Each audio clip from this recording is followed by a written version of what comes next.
ता भितरे आसी सकरे रही किए ना स्वयं हरंकर वाहन नंदी आसी रही हा द्रभ्याम सभित लंगलम समसलम कादंबरी चंचलम रत्नाढंबर कुंडली भुजबली आक्रांत भूमंडलम ब्रजभामल चारु गंड जुगली नागेन्द्र चुड़ज्जलम संग्राम चपलम शशांक धवलम श्री काम पालम भजे दर्शन करुथिले सही काम पालंकु जे समस्त भक्त मानकर कामना को समस्त भक्तंकर आर्त को नाश करी परिपूर्ण करंती बोली तांको ना होचे कामपाल जे होचंते साक्षात श्रवण मंगल विष्णु भक्त माने आसंती तांको ही कुहंती निज दुखर कथा तांको कहि देले से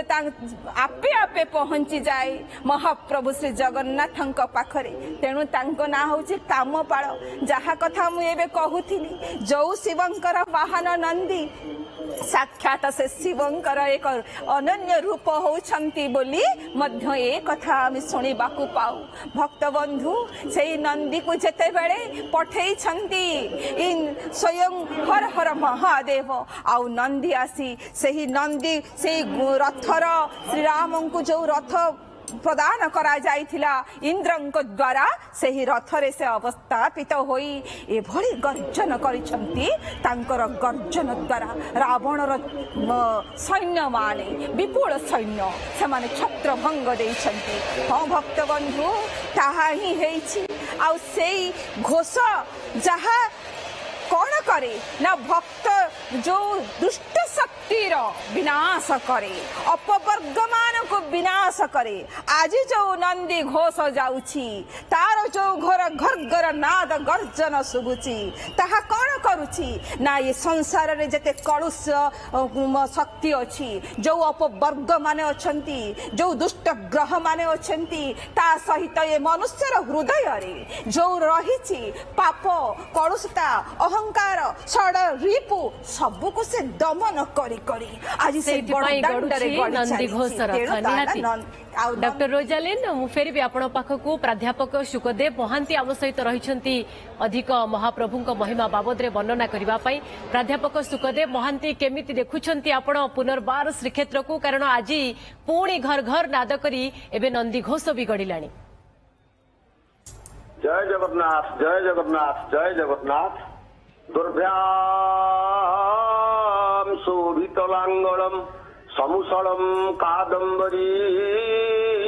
चंचलम रत्नाडंबर कुंडलम भुजबली राप्रांत भूमंडलम वज्राभ्यामल चल चारु गंड जुगली नागेन्द्र चूड़ोज्ज्वलम संग्रामे चपलम शशांक धवलम श्रीकामपालम भजे अग्रभाग अछंती ये सबु बेले अग्रभाग विराजमान करती से प्रभु कामपाल रेवती रमण हलायुधंकर अपूर्व तालध्वज रथ से आगे रही एवं तांको पछरे रही जाइछंती देवी सुभद्रांकर देवी रथ पद्मध्वज रथ जहाँ को आमे कहूचे दर्प दलन देव दलन एवं सभा पछरे देखंतु एबे आमर नयन मन को आकर्षित करि नउथले जो दिव्य रथ नंदी घोष रथ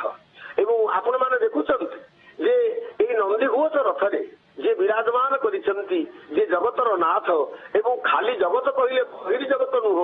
मनुष्यर अंतर जगत एवं ये समस्त जगतर जे होउछंती अधीश्वर जे होउछंती देवाधिदेव श्री श्री जगन्नाथ देव आदि शंख हरिबोल हुलहुले प्रकंपित पुणी होउछि बड़दाण्ड गतकाली ए रथ माने लागि पारि नथिले एवं आपण माने जानिछंती जो विधि रहिछि से विधि होउछि जो दिन रथ माने श्रीगुंडीचा मंदिर निकट में पहुंचे श्रद्धावाली पहुंचे ता परदिन महाप्रभु कौन हुए ना महाप्रभु गुंडीचा मंडप को पहंडी विजे करे आपण मैंने देखुंत से सुंदर सुदृश्य अपूर्व भुवन मोहन नंदी घोष रथ एवं जो नंदी घोष रथरे आपण मैंने देखुंत विराजमान करिसेंती प्रभु एवं आम देखिपारुचु से जो श्वेतवर्णर अष्टमान शंख बराहक श्वेत हरिदास ପ୍ରସ୍ତୁତ ରହିଛନ୍ତି ଭଗବାନଙ୍କର ରଥକୁ ବାହି ଦେବା ପାଇଁ। ଏ ଯୋଉ ରଥ, ଏ ଯୋଉ ଦିବ୍ୟ ରଥ, ଇଏ ସତ୍ୟ ଯୁଗରେ ଥିଲା, ଇଏ ତ୍ରେତୟା ଯୁଗରେ ମଧ୍ୟ ଥିଲା, ଇଏ ଦ୍ୱାପର ଯୁଗରେ ମଧ୍ୟ ଥିଲା ଏବଂ ଏ କଳି ଯୁଗରେ ମଧ୍ୟ ତାହା ବିଦ୍ୟମାନ ରହିଛି। ଏବେ ଆପଣ ମାନେ ଦେଖୁଛନ୍ତି ଇଏ ହଉଛନ୍ତି ସେଇ ତାଳଧ୍ୱଜ ରଥ। ଆମେ କୃଷ୍ଣବର୍ଣ୍ଣର ସେଇ ଅଶ୍ୱମାନଙ୍କୁ ମଧ୍ୟ ଦେଖିବାକୁ ପାଉଛୁ ଯେ ତୀବ୍ର ଘୋର ଦୀର୍ଘ ଶ୍ରମ ଏବଂ ସ୍ୱର୍ଣ୍ଣ ନାଭ। ଆପଣ ଦେଖିବେ ଗତିର ଯୋଉ ତୀବ୍ରତା ଏବଂ ଘୋର ମାନେ ଭାବରେ ଏବଂ ଚଞ୍ଚଳ ଭାବରେ ଗତି କରିବାର ଯୋଉ ଭାବନା, ଅଶ୍ୱମାନଙ୍କର ନାମକରଣରେ ମଧ୍ୟ ଆପଣ ତାକୁ ଦେଖୁଛନ୍ତି ଏବଂ ଦୀର୍ଘ ପଥ ଗଲେ ମଧ୍ୟ ଯାହାକୁ ଶ୍ରମ ବାଧେ ନାହିଁ ଏବଂ ଯିଏ ପ୍ରକୃତରେ ସାଧନାର ସେଇ ସ୍ୱର୍ଣ୍ଣମୟ ଦୀପ୍ତିରେ ଉଦ୍ଭାସିତ। ତେଣୁ ତୀବ୍ର ଗତି, ଘୋର ଗତି, ତୀବ୍ର ଘୋର ଦୀର୍ଘ ଶ୍ରମ ଏବଂ ସ୍ୱର୍ଣ୍ଣ ନାଭ ଅପୂର୍ବ ନାମ ଧାରଣ କରିଛନ୍ତି ଭଗବାନ ବଳଭଦ୍ରଙ୍କର ଏ ଯୋଉ ସୁନ୍ଦର ଅଶ୍ୱମାନେ। ସେମାନେ ପ୍ରସ୍ତୁତ ରହିଛନ୍ତି ଏବଂ ଗୋଟିଏ ମୁହୂର୍ତ୍ତରେ ସେମାନେ ମହାକାଳକୁ ମଧ୍ୟ ବିଧ୍ୱଂସ କରିଦେଇ ପାରନ୍ତି। ସେମାନଙ୍କର ଏତେ ଶକ୍ତି ରହିଛି, କିନ୍ତୁ ସେମାନେ ଅପେକ୍ଷା କରିଛନ୍ତି ତାଙ୍କର ଯିଏ ଅଧୀଶ୍ୱର,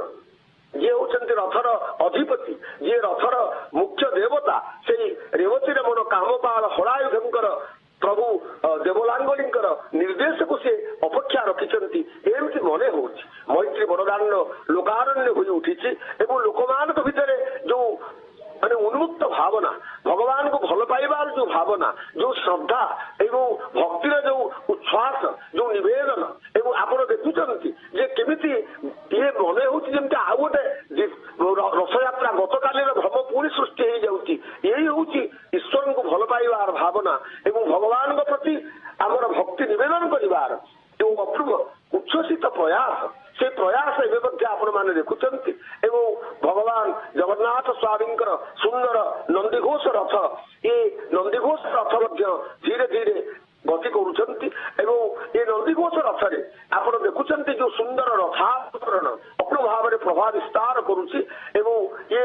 ରଥାବରଣ ଭିତରେ ଲାଲ ରଙ୍ଗ ତ ସବୁ ରଥରେ ବିଦ୍ୟମାନ ରହିଛନ୍ତି ଏବଂ ଭଗବାନଙ୍କର ଏଇ ଯୋଉ ପୀତବର୍ଣ୍ଣ, ଭଗବାନଙ୍କର ଏଇ ଯୋଉ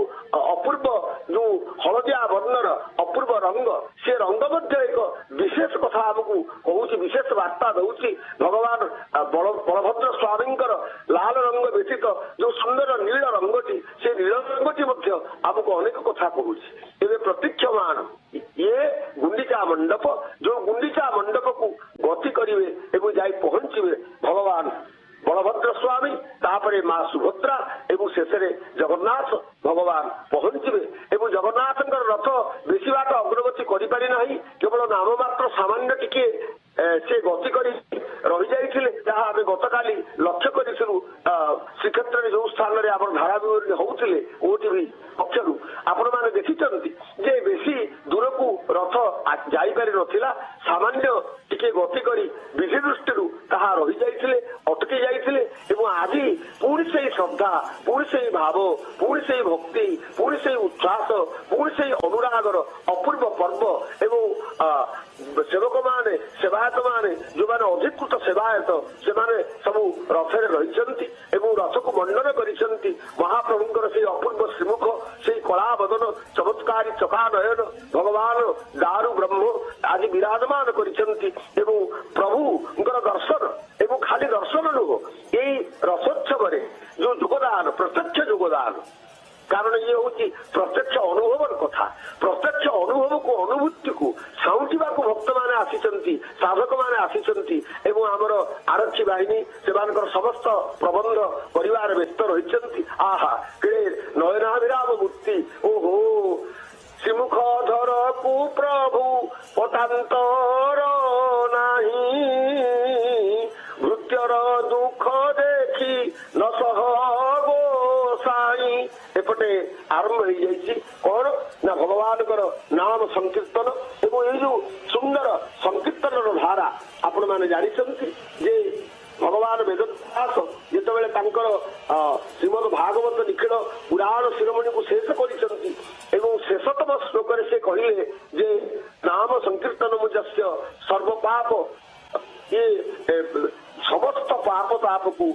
नष्ट करे कौन ना भगवान नाम संकीर्तन से जो नाम संकीर्तन से नाम संकीर्तन रे भक्त माने प्रवत्त होइचंती एवं उद्भाव होइचंती नृत्य करूचंती एवं रथावरण परिदृश्यमान होउचंती कामपाल रेवती रमण आहा प्रभु ये जगतर जेते शुक्ल वर्ण सब कोण आपण ठारे ठुलीभूत सब कोण एकत्रित सब कोण समावेशित सब कोण पुंजीभूत हो जाए आपण निकटने शरद पर्व सर्वरीपति गर्भ गंजाई श्री मुख ज्योति बलभद्र रेवती प्राण मणिर मणि गो कुंद कुमुद चंद्रमा कर कम्बुक क्षीर हार तुषार हिंदीर छार श्रीअंग पुनि गो जगतर समस्त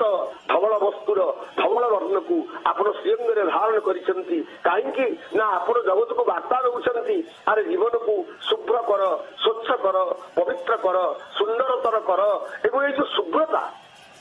आमे जेतेबेले जोगी महात्मा मान को परमहंस बोली कहि थाउ कहीं परमहंस से हंसर वर्ण को धारण करी अर्थात निजे शुभ्र शुभ्रे करंती विहार शुभ्रमय सदा एहांको संसार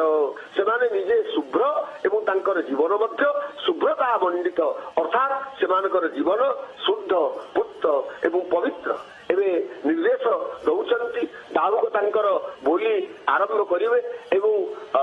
बरकन्नाथ तांकर निर्देश देवे एवं बेत हाथ में धरी एवं अधिकृत सेवायत सेवक माने दैता माने रथरे रही पूजा पंडा सामंत माने रथरे रही कहीं आपण मैंने तो एक जानती निहाती प्राध्यापक शुकदेव महांती खूब सुंदर भाव में आपण वर्णना करुथिले जे किभली महाप्रभुंकर ये रथ गड़े एवं नंदीघोष रथ ये चक एवं ये रथर पूरा तात्पर्य तार परंपरा ये सब बाबद बेस विस्तृत भाव आपण आलोचना करुथिले। मात्र 4.9% रु आरंभ हो जाउची गढ़ा मजूरी। आज्ञा हां सिटी ज्वेलर्स आनी देची गढ़ा मजूरी रो मूल्य मात्र 4.9%। ता सहित सोना दर उपरे 2000 टंकार संपूर्ण छाड़। आज ही आसंतु सिटी ज्वेलर्स राजमहल स्क्वायर भुवनेश्वर सर्तवड़ी।